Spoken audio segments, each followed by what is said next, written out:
Welcome,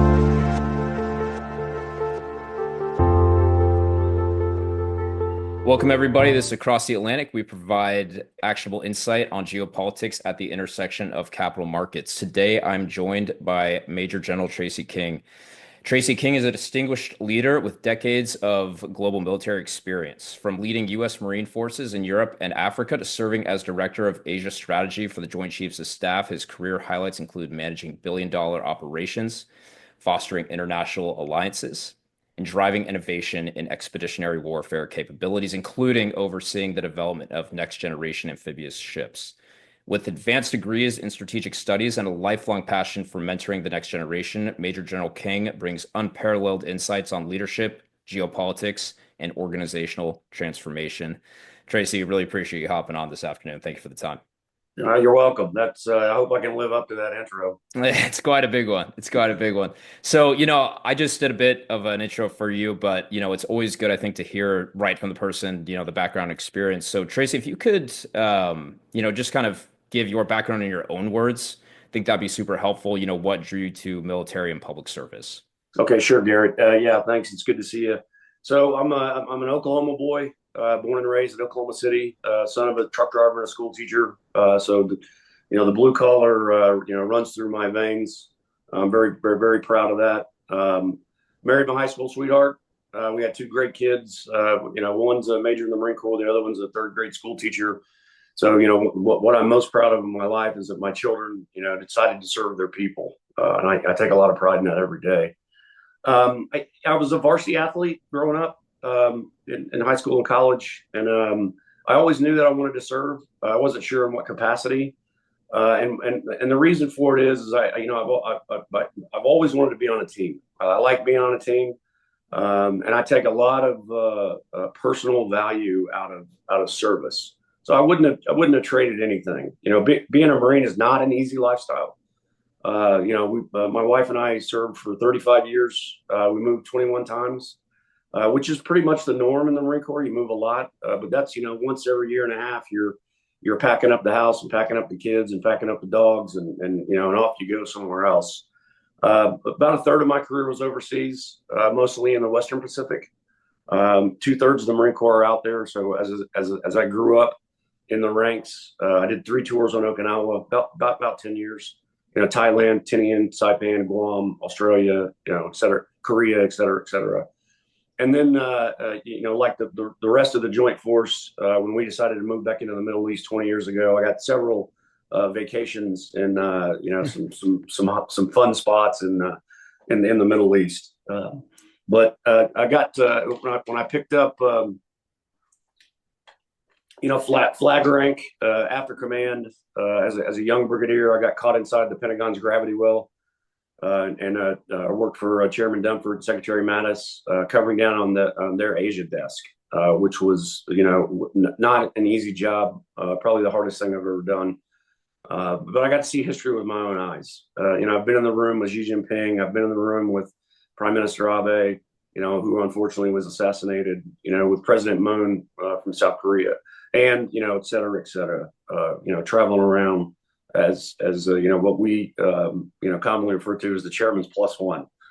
So I was a professional note taker and a professional eavesdropper, but I got to watch, the Secretary of State and the Secretary of Defense engage in meetings and, watch the chairman engage with his counterparts in, 41 countries across Asia.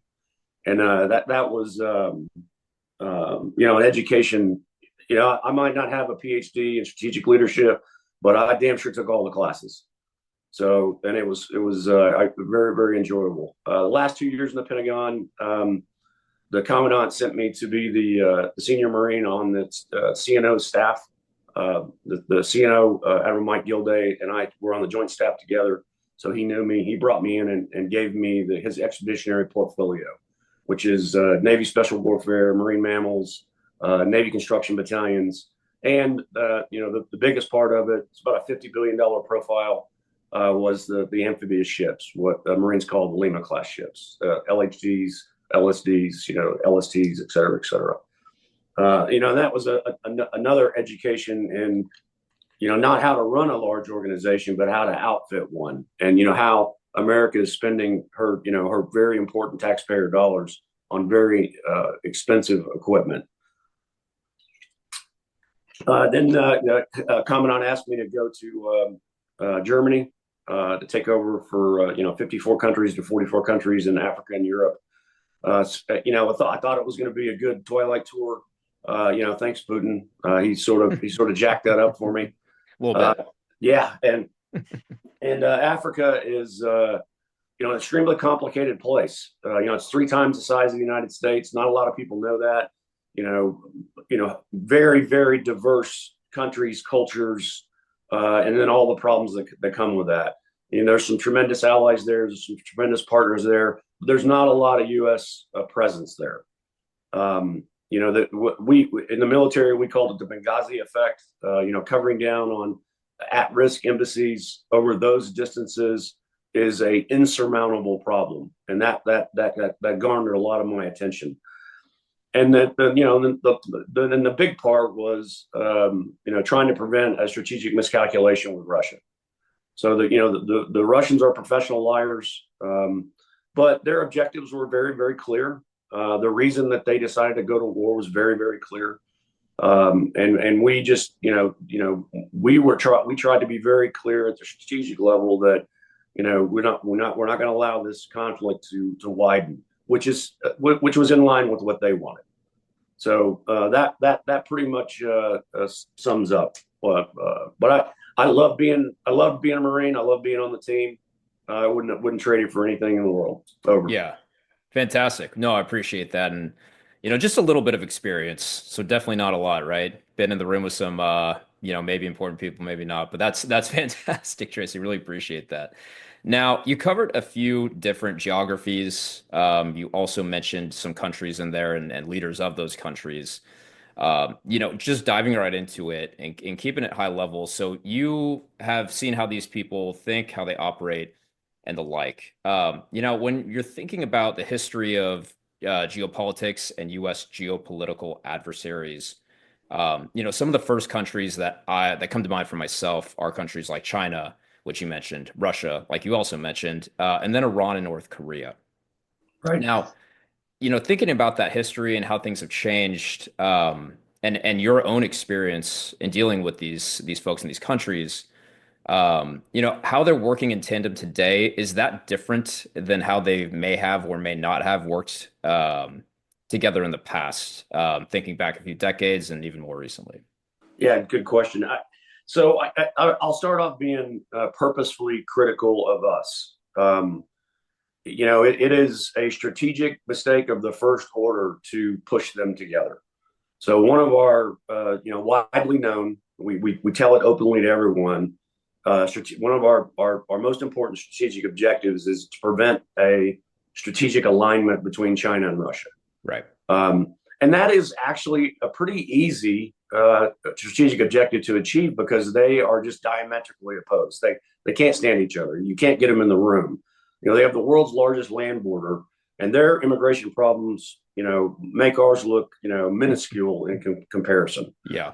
So they have a lot of things that cause them not to get along. So anything that we do at the strategic level that causes them to become closer is a mistake. Yeah. And the altruism aside of what you're trying to do, if you're causing, China and Russia to come together, which we are doing, and that is, I'm very critical of that. Iran is a declining power. I'm very familiar. I mean, just like a lot of people of my generation, I went to college with these guys.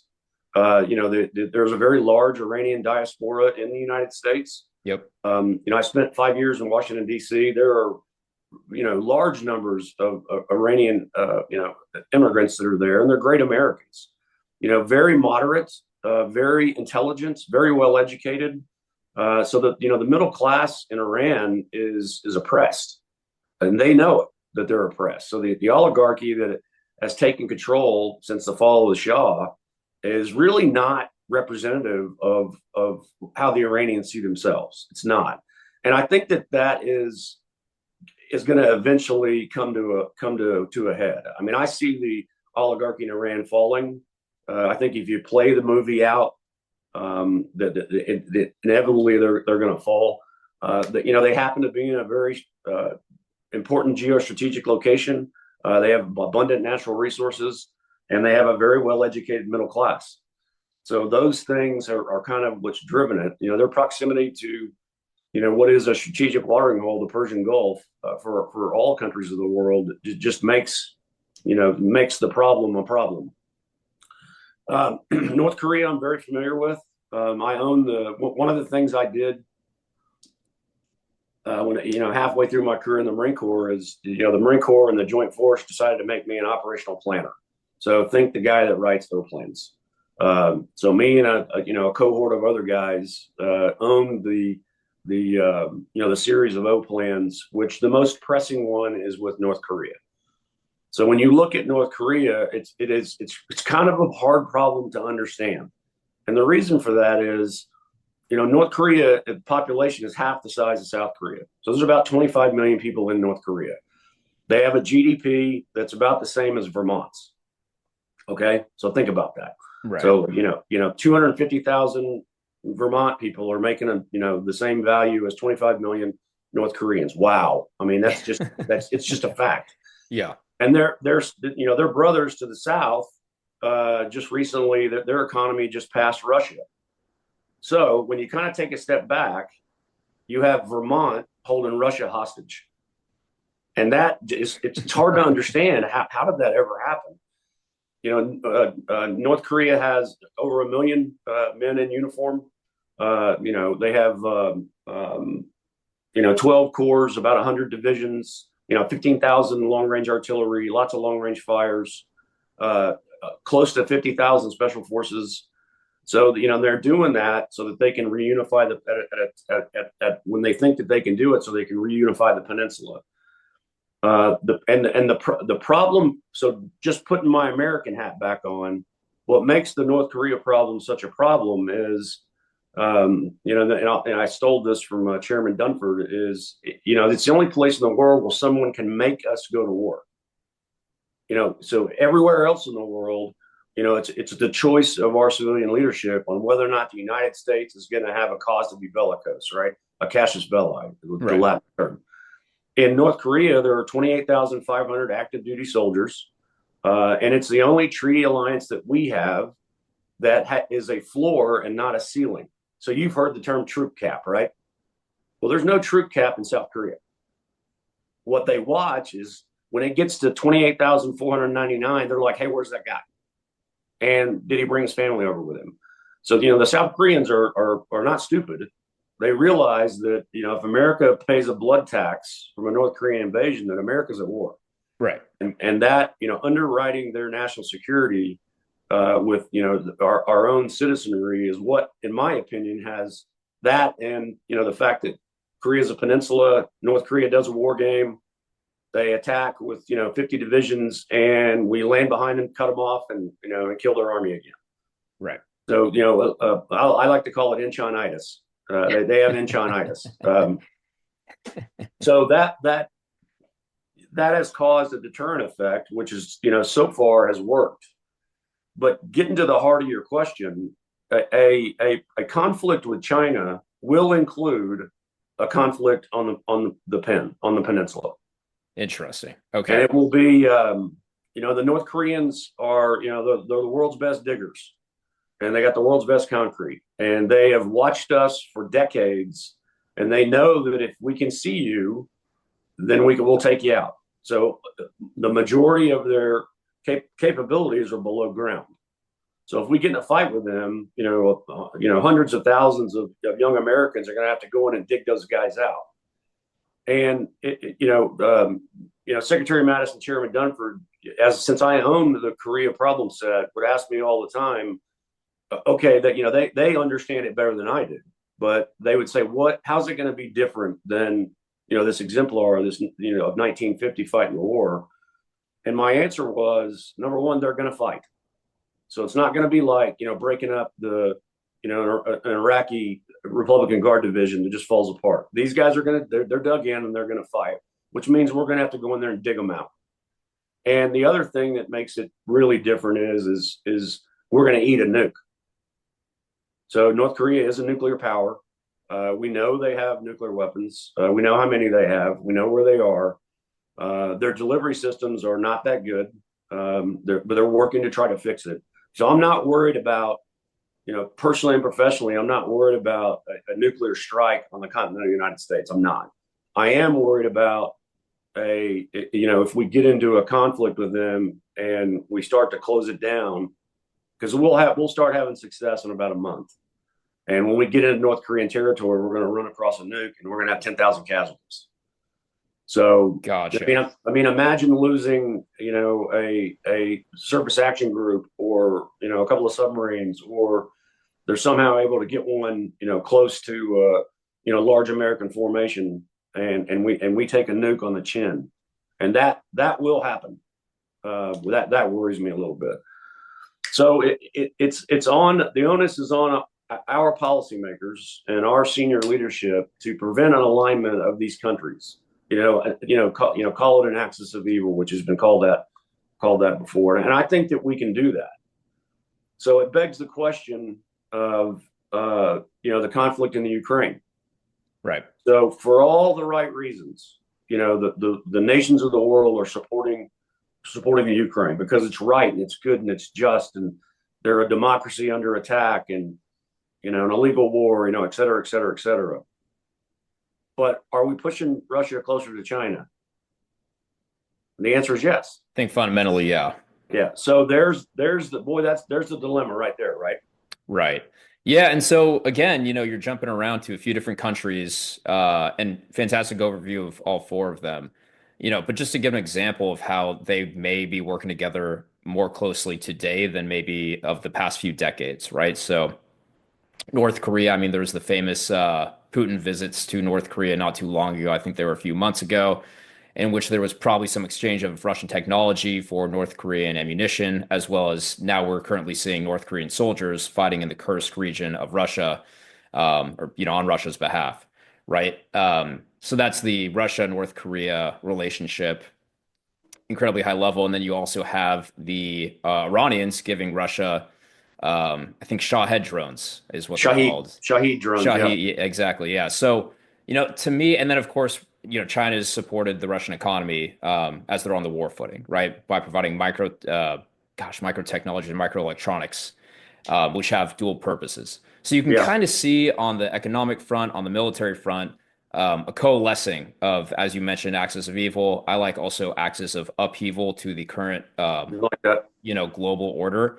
That's definitely not mine. I didn't coin it. Definitely taken it from some folks, I think, on Foreign Affairs magazine. But the point is, you see a coalescing of these countries, maybe not ideologically, but out of a sense of some sort of urgency. And now I think you probably have really good insight into what that is. They certainly, obviously, I think, feel threatened, um, or at least don't like living under a Western-led or Western orbit of global governance. Right. So those are my general thoughts. But do you see a coalescing here? Why is that happening, and why is it different from how they've worked together in the past? So China is, her objectives are that she's very good at stating what matters to her. So right below regime survival is the reunification of the breakaway province of Taiwan, right? Hmm. But another one of her strategic objectives is to break up America's treaty alliance structure, Right. so that they fear it. They know how powerful it is. I joke often that the only thing worse than having allies is not having them. Yeah. So we have, Yeah. I mean, our alliance structure is very unwieldy. It's very loud. It's very raucous. It's like democracy, right? Democracy is very noisy. Well, our alliance structure is also very noisy. Right. But 32 treaty allies in NATO, and 5 treaty allies in the Western Pacific. That the United States has built that alliance structure, which, in my opinion, is rock solid. Yeah. It's noisy and it has to be managed, but it's rock solid. It's mutually beneficial to both, the countries that we have the alliance with, and the security of the American homeland. But it has to be managed. China has one treaty ally, North Korea. Right. So Russia is not a treaty ally of China, and I don't ever see them becoming treaty allies. But they're headed that direction. Right. So they're what do they call it? They're unlimited friendship. No limits friendship. No Yeah. limits friendship. Yeah. Hmm. So that is a step towards them trying to sense if they can make a treaty alliance work. I don't think that they can. I think they have too many things that put them at odds. But do you think? I mean, I don't believe that China would be given so much support to Russia unless Russia had so much oil and gas.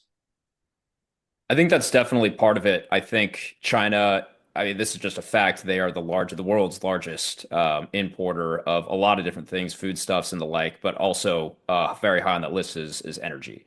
Yeah, And one of the biggest threats to, the growth of their economy is being cut off from energy, which again is delivered by seaborne routes, which has, again, you mentioned Taiwan, which has some implications there as well. So if they, as much as they can move away their energy imports and move those land-based between Russia and China, I think that's yeah, probably strategically beneficial to them. it makes sense Um, too.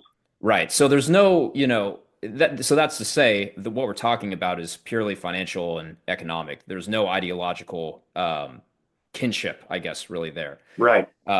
And to your point, they're not natural allies. They share a huge border. And it seems to me that the only reason that they are working so close and had that announcement of a no limits friendship, and that was reiterated, I think, on this past Monday on the Yeah. inauguration. Um, so it's reiterated again, and so they're not natural allies. They're clearly doing this out of some self-preservation. And it sounds like you don't see a ton of significance there, but they're on the path to seeing if they can make it work. Yeah, I would agree with that assessment. I think they're kind of feeling it out. The United States exerts tremendous influence on the world stage. That's a fact. And since Russia has decided to use force, that influence is really felt by these countries, and it only makes sense for them to sort of huddle together. But I don't see it going much further than that. Hmm. Their relationship is very, very transactional, as you very rightly pointed out. So the United States, needs to do a better job of staying focused in on what we say our strategic objectives are. I mean, that's what strategy is, right? It's not just about using all the elements of national power correctly. Right. It's about, hey, this is an objective. If we're doing something that erodes that objective, we probably need to think about what it is that we've decided to do. And is it worth it to do it? Because, doing something that drives them closer together, regardless of how good it feels, is a mistake. Yeah. It is a mistake. So I'm critical of us. Americans are very good at being tone deaf, I especially think on their that's true. strategic. Yeah. Yeah, we don't really care how much China values Taiwan. We just don't. We don't really care. And sometimes, China has built a military that is technologically, on par with us, that has kind of a singular purpose, and that is to achieve conventional parity at a single place on the globe, right? Right. Which is the South China Sea. Yeah. And they can do that. Now, whether or not they choose to, use force against us, that's a different question. But they're watching what's going on in the Ukraine closely. And I've heard a lot of observers say that the lesson that China is learning is that the world will stand up to this aggression. Well, they're also maybe learning what it would cost, Right. and that's been a variable up until now. So now they can do the math. Okay, if we decide to reunify Taiwan, this is what it's going to cost. Now, is it worth it? And Right. that gives me a little bit of pause, because it's no longer a variable. Deterrence happens in the mind of your adversary, right? We all know that, and it's because there are so many variables out there. Well, the war, if Russia's learning lessons from the Ukraine about, hey, this is how, now we know how much it's going to cost, and what we've decided as well, because that's the way we see it. Well, that is fundamentally never true. It's just It's not true. I mean, you sit in the room with the Chinese, the first thing they bring up in every meeting at every level Yeah. is Taiwan. The three communiques and the agreements and our one China policy, and they don't want to talk about anything else. Yeah. Objective number, that's objective number one, reunification of the breakaway province. Number two is 50 feet below the floor. And sometimes we're tone deaf to that, and we shouldn't be. I mean, Taiwan is Texas. You Yeah. heard me say this, the last time you and I were in the room together, Right. I took a question about the Ukraine, and we have ignored, what Russia's saying. I mean, they went to war because Ukraine was on a path to join NATO. Right. And we promised them that we would never allow Warsaw Pact countries into NATO. We promised them that. Yeah. And we broke that. We broke that promise. Now, we did it for the right reasons, but it eroded the strategic objectives, that we have. Yeah. And I don't think that, President Putin thought he had a choice. He didn't want to go to war. He doesn't want a war with the United States. He doesn't want a war with the EU, but he had no choice. He just fundamentally couldn't allow Ukraine into NATO, and he couldn't give up, that warm water port in Crimea. Right. Yeah. Yeah. Definitely a big one for sure. So touched on a lot of things there. How Russia views the world, how China views the world, how these geopolitical adversaries are, kind of helping each other out, right? Working together more and more. Now, given all this and get again with your experience in working with these folks and interacting with these folks, um, what is your opinion on, and I've heard this being tossed around a lot, Tracy, is the United States, we collectively, are we in another Cold War V2, I guess? Obviously we have kind of a proxy conflict between, I think, the collective West or the United States, however you want to say it, and Russia. And then, of course, on the other side, you have this kind of very loose coalition of, China helping Russia out, North Korea helping Russia out, and Iran, um, all kind of working together. Now, obviously, it's in the name. Cold War is not a direct kinetic conflict between great Right. powers. So just curious to get your thoughts there, and what does this mean to the U.S., if so? So I don't think we're in another Cold War. Yeah. Don't. I think that because one of the things that's fundamentally different is the economic ties between the world's most powerful rising power, China, and the world's most powerful, the world's most powerful developing country, which is China, and the world's most powerful developed country, which is the United States. I mean, our economic ties are significant. They're significant. Now, are they? I mean, you hear this every day about how the Chinese companies are beholden to the PLA, which is true. Right. They're beholden to the Chinese Communist Party, but about probably 90% of their stuff is just business. It's just business, and they learned that from us. We taught it to them.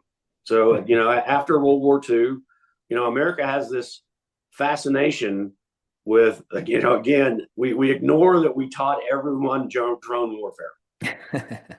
And I can give I can give 100 different examples of how I'm a big Clausewitz guy. Clausewitz said that all warfare is relentlessly reciprocal. I mean, that is a fact. Yeah. So there's a reason why there's not knights in shining armor running around anymore. It's because somebody put a hook on the end of a pole and gave it to 100 farmers and said, jerk that guy off his horse. Okay. So that this reciprocity that's in warfare, exists. So the Chinese don't want a war with the United States, and we don't want a war with China. Right. So I think it's on both of us to ensure that doesn't happen. You mentioned, resources. Their Belt and Road Initiative, which everybody's familiar with, has a singular purpose, and it's not to spread the Chinese culture.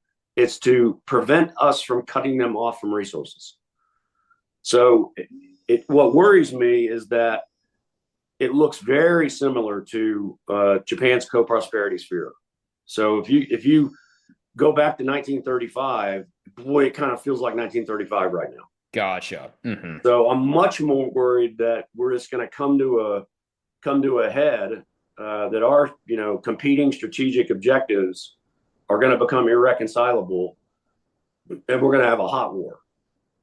Right. I'm not really worried about an axis of upheaval, which I'm going to steal that term from you. Please.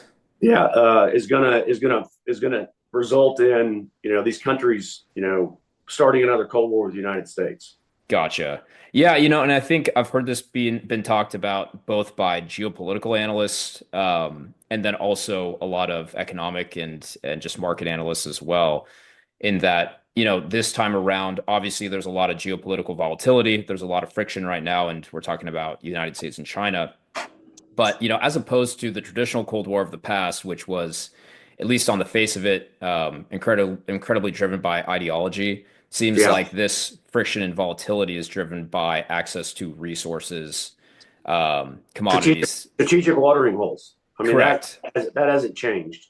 Right. And the other thing is, America. I mean, America. We have so many good things going for us, but our ambivalence sometimes just frustrates me. Yeah. We don't recognize how powerful our culture is. Oh, yeah. I Oh, mean, our gosh. Yeah. innovative spirit and just the American way of how we think that we should manage and govern our own people has really sold well. So I think it was Fukuyama that said that the what did he say what was his famous thesis, the end of You got me. yeah, well, anyways, yeah, I blew that one. But liberal democracy is still on the rise. Yeah. I mean, we had dozens of dictatorships in South and Central America just a handful of years ago. How many are there now? Two. Right. I mean, you look at the what we did after World War II. The United States is slow to wake from its slumber, but once we do, wow. Yeah. And then, I mean, we literally conquered the world. I mean, Russia could have never held on against Germany and the Wehrmacht without us. I mean, one out of every four meals that every Russian citizen ate was provided by the United States for years. Right. 900,000 trucks. All of their light arms, the majority of their ammunition. All of that. And then what did we demand for that in return? Nothing. Yep. Nothing. I mean, how did we treat our defeated enemies? I mean, the Japanese are, in my humble opinion, our most important ally right Oh, now. yeah. Oh, And I gosh. know Yeah. my British friends hate it when I say that. They absolutely hate it. But Yeah. Right. Right. Japan's going to play, I believe, the same role in the next 100 years that the UK has played for the world in the last 100 years. I mean, they're that important, and they will, privately, that they will tell you what we did for them. They'll never forget it. They'll never forget it. Third largest economy in the world. It's a modern country. It's a powerful country. It's a free country. And look at Germany. Same thing. Yeah. Right. So No, that sells well, and China knows it, yeah. and Xi Jinping knows it. In every speech he gives, he says, we're not a communist country. We're a communist country with a China flavor to it, which is Right. American. Is Yeah. American. Right.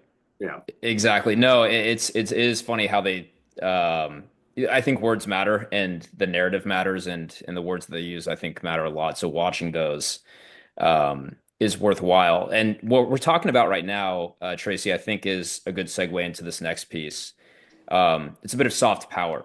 Now, obviously, access to strategic resources and commodities that can be parlayed into hard power. Obviously, talking about things like power projection and in aircraft carriers and the like, submarines and what have you, nuclear triads. But soft power, I think, matters a lot. And you just mentioned, it's hard for China to sell their system of governance, Right.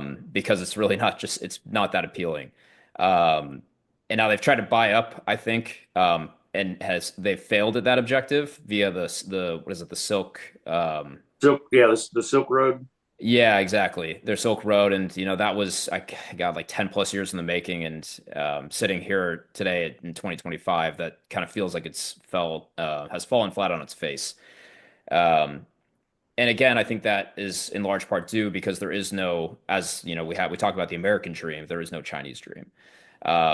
The ubiquity of American culture via Hollywood and some other things, movies, just our way of life. I think that has permeated to a lot of different places around the globe, as you Yeah. mentioned.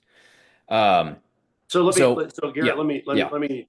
So you're making a really good point here. The Chinese can't get out of their own way, and right, it's because what they really want is they want to establish a tributary state structure with them at the center, the Middle Kingdom, right? right, I mean, I've been in the room with them, and they have offered, hey, let's establish a G2 relationship, between the United States and China, which is classic Thucydides: the strong do what they will, the weak do what they must. right. We're the strong, you're strong. Let's do this together. Everybody else will just do what we want. Well, the smaller countries in the world, they know that. Yeah, Now they're gonna they want China's money, and they want sure, China's right. technology, and and graft and bribery really works. It really works if you give an official in some small country $1 million. Well, he's going to take it. And that really works. But these countries are also aware that the United States really kind of is an altruistic country. We fundamentally are the good guys. Right. And you and I talked about this at the Petroleum Alliance meeting. But America's sometimes we forget that we are the good guys, Right. and other people see us that way, much more so than we see that in ourselves. Yeah, 100%. Yeah. 100%. Yeah, so I think the jockeying of soft power between China and the United States is certainly interesting, Tracy, and I appreciate that.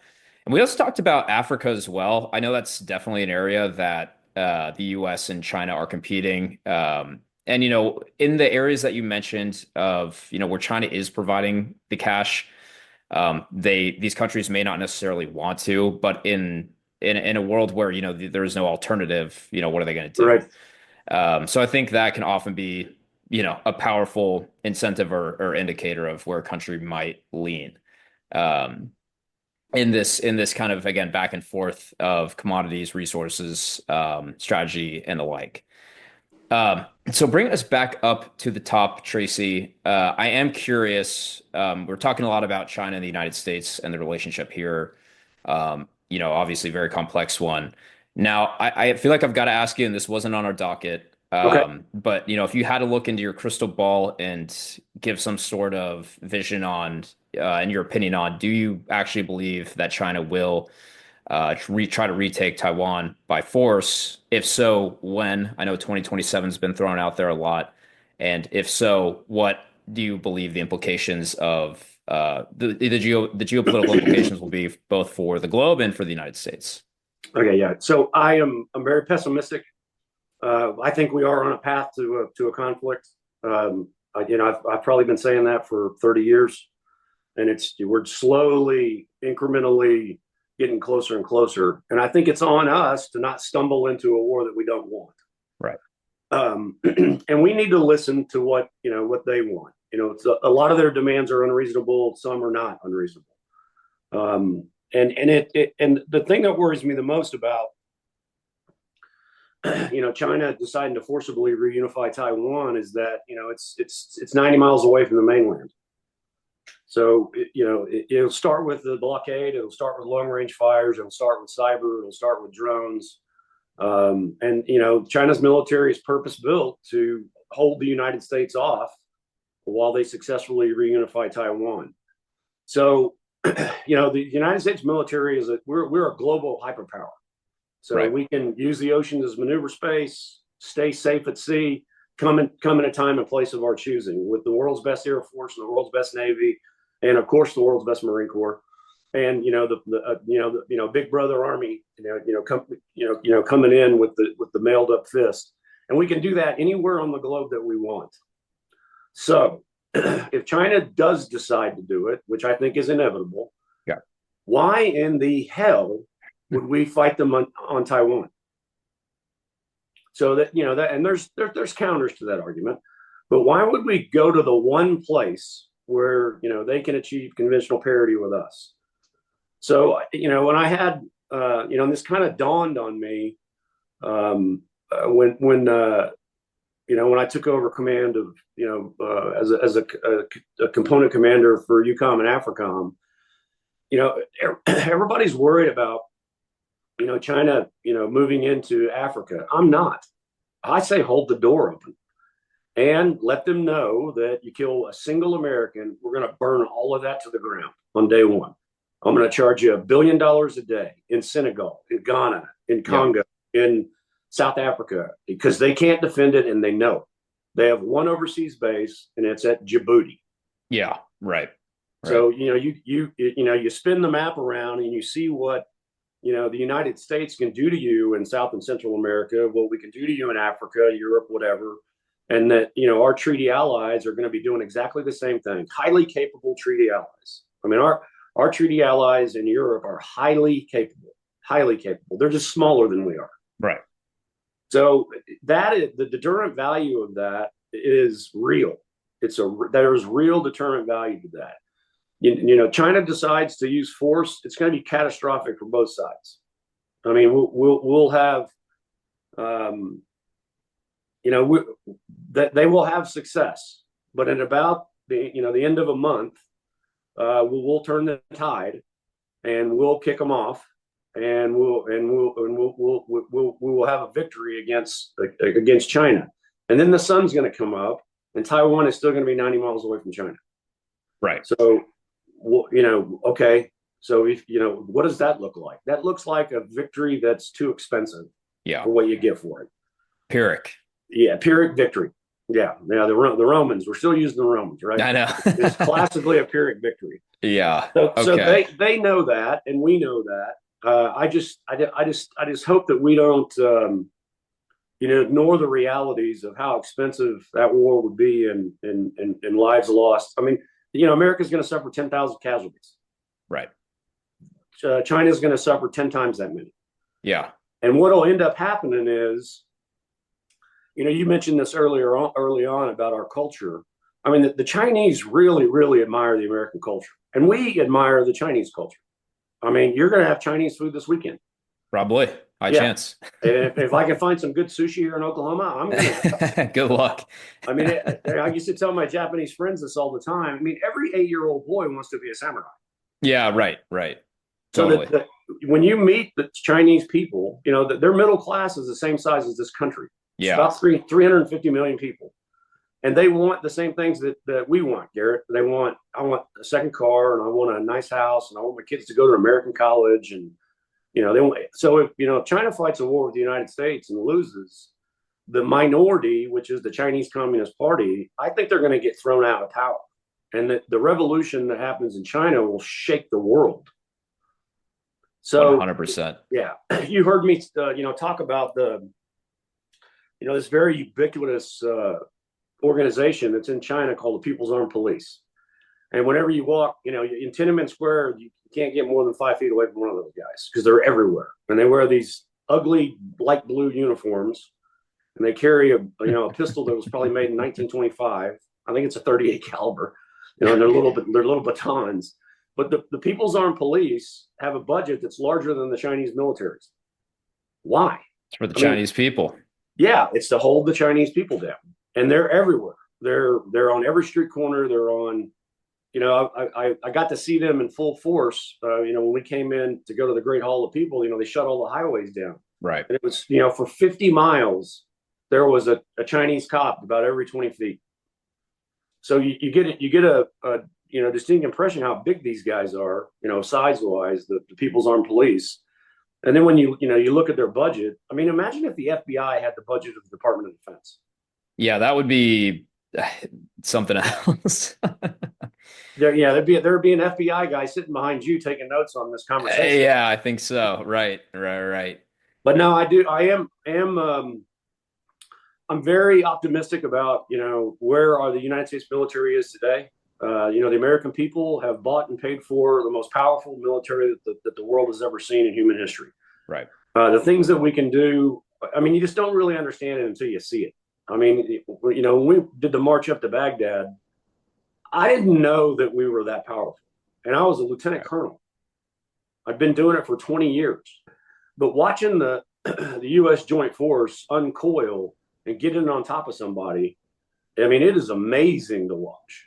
Right. So, our ability to defend ourselves has never been better. I'm very high on where our all volunteer force is, but I am worried about that. We're rushing headlong into a conflict with China that neither one of us want, and that worries me every single day. Gotcha. So, And so a lot of watchers of this podcast show program, whatever you want to call it, um, there's definitely a focus on markets. There's also definitely focus on economics for sure. So just to draw you out on that ever so slightly, Tracy, when might we expect, is 2027, do you think, an accurate number? You mentioned the demographics of China. I think yeah, this is, in my own personal opinion, the demographics of China are probably the strongest they're ever going to be right now in this moment. They don't look, there's not a rosy outlook for the next 100 years going into 2100. So yeah. I think they're taking a lot of things into account, but you mentioned demographic, so I thought I would bring it up. Now, anyway, your thoughts on when Yeah, that might actually happen? I see the estimates. There are organizations in Washington D.C. 2049 is one of them, which is a very Right. conservative think tank. The Pillsbury's 100-year marathon, which is my favorite China book, other than Kissinger's book on, which still holds a lot of sway in the way that I see the world. Oh yeah. But everybody's got a guess. I see it as a guess, and we in the uniform services can't afford that. Because the future is unknowable, and we just need to be okay with that and be able to thrive in the chaos of however the situation emerges. I live in Oklahoma, but I don't stare out the window looking for tornadoes. So a war with China is going to be an emergent phenomenon that surprises us. Yeah. And we have a lot of say in whether or not we force them into a position. I mean, if you really deconstruct, why the Japanese attacked Pearl Harbor, but there's some lessons learned there for us. Oh yeah.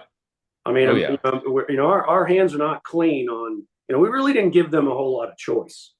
And if you read, if you read anything by Yamamoto, who was given the task by his emperor and by Tojo to come up with a strategy to defeat the Americans. I mean, Yamamoto was fundamentally opposed to fight America, but he was also a very loyal sailor, a very loyal admiral, and he came up with what the best course of action. And what he said is, for a year I will give you a string of uninterrupted victories. After that, I can make no promises, because he knew that we would lose. So he bet on that America would either tire or decide that the value of moving into the Western Pacific just wasn't worth the cost. And they were wrong. So China's doing that calculus right now. Yeah. And I really hope that they don't underestimate America's will. And I really, really, really hope that we'll have the same willpower, if they decide to, start using force. So those are two big worries. I mean, we put 10% of the American population in uniform to fight World War II. So there were 100 million Americans. We put 10 million people in uniform. Yeah. We fight China, we're going to have to put 10% of the population in uniform. So imagine we have 2 million soldiers, sailors, airmen, and Marines that wear the cloth today. Imagine if that grew by 28 million in 6 months, what that would look like. Pretty astounding. Yeah. Pretty But massive. if I think we still have the willpower to do that. I hope that we still have the willpower to do that. I think we do. I think, like you said, America takes a long time to wake up, but when we finally do, it usually shakes the world. And the last time that felt like that really happened was World War II, and obviously there's conflicts after that, Vietnam War and the Korean War and such. But I think that was probably the biggest example of that. So I think, people always like to draw attention away of, hey, the America's never been more divided or anything like that. But I think a lot of that gets washed away when something as big as either a direct attack on us, a lot of American casualties, and or some other really big event, um, I like agree. invasion of Taiwan. I think that's when we wake up. Yeah, and Um, and we can't underestimate our resiliency. yeah, I mean, I was. I mean, you remember where you were on 9/11. I remember where I yep, was. I mean, I thought that was our generation's Pearl Harbor, and it wasn't. I mean, our country is so. I mean, the financial center of the world fell to the ground, and yeah, took a bunch of Americans with it. hmm And what really changed? Nothing. So, America's armed forces went to war, but America didn't go to war right. because we're such a wealthy, resilient country that we could afford to do that. We didn't We're not shift to going to. like a wartime economy, is what you're saying, right? Yeah, We we weren't we full would not. tilt. Yeah, Yeah, we would not be able to take China on and defeat them without all of the American people being all in. yeah, correct. Yeah, no, I completely agree. Well, Tracy, I'm looking at the clock here, and I don't want to take up too much more of your time. I know you're a busy guy. We talked about a lot of different things, and I really appreciate your insight on all of them. But of course, I want to turn the mic over to you and, get a sense of what you're working on, where folks can find you, and just in general, what is new with Major General Tracy King. So I'll tell you, it's good to be home. I hadn't owned a car for 10 years, and I own a It's car, running everywhere. and I love it. Yeah. The last couple of jobs I had came with a car and a driver and a plane and all that. I don't miss any of that. I like getting in my Tesla and just driving myself down to 7-Eleven. So it's good to be home. And I'm getting reacquainted with family and high school buddies, and I like that. I'm piddling around with some other stuff, helping some companies out. Trying to help transitioning veterans and advising some local companies here on what they're doing in the world, which I'm enjoying very much. Um, yeah. You'll feel free to you can put my email address out there. People can send me an email if they'd like to talk to me. I want to stay engaged. I want to stay, to be part of the solution. I think the next, 25 years are going to be very, very interesting. Which, good, good. Yeah. I'm not as concerned, about the divisive stuff you see on TV as most people are. I still think that, fundamentally, most Americans are alike. Um, I would agree. Regardless of the politics, the polarization that we see, I think, has always been there. We just haven't paid as much attention to it, and it hasn't been as well reported. Reading Grant's memoirs, it was pretty vitriolic. Last year I finished Chernow's book Grant, which is just one of my favorite books, and he talked about the Copperheads and the guys that were running against Grant, and Grant's post presidency, which is just fascinating stuff. And so I'm very hopeful where we are. The one area that probably where I'm not as hopeful is your military, America's military is very apolitical, and we are. I even remain so today, even though I'm retired. But I've noticed there's been some interpenetration of politics into, specifically the flag officer ranks, which is bad. Right. We America can't have the success that we've had if we have a politicized military, and that worries me. So when I see a laundry list of senior retired officers endorsing a whatever candidate, it doesn't matter to me. That's a foul to me. That's Yeah. a Bushido violation. So I watch that closely. I mean, I get asked these questions all the time. Oh yeah. And the most pressing one, or the most recent one, you heard me talk about this, was why didn't the U.S. military do something on January 6th? And my answer is what you heard me say. Do you want to be El Salvador, or do you want to be the United States? Right. I want, Yeah, I want, exactly. I want to be the United States. Correct. So, I mean, the chairman of the Joint Chiefs, he sent us all home. I was there on January 6th. Right. So I walked. I used to walk to the Pentagon like a third grader with a backpack on. And I walked through all of those, I mean, you name the protester group, I saw it over 5 years, whether Yeah. it's BLM or Antifa or MAGA or whatever. I saw all that and it had nothing to do with the United States military, and it can't. Correct. Correct. So, Yeah. so that is I think the American people should demand that and only accept an apolitical military because that's what they deserve. 100%. 100%. I think those are really good parting words for sure. And definitely something that a lot of folks, pretty much everybody, should be listening to and thinking about. So, Tracy, we'll post any links and emails down below. Everybody goes check those out. And again, really just want to thank you for your time, Tracy. Really appreciate the chat this afternoon. You're Thank you. welcome, Garrett. I enjoyed the conversation. You owe me a beer. I do. I think I owe you a few, several. All right, see ya. Take care.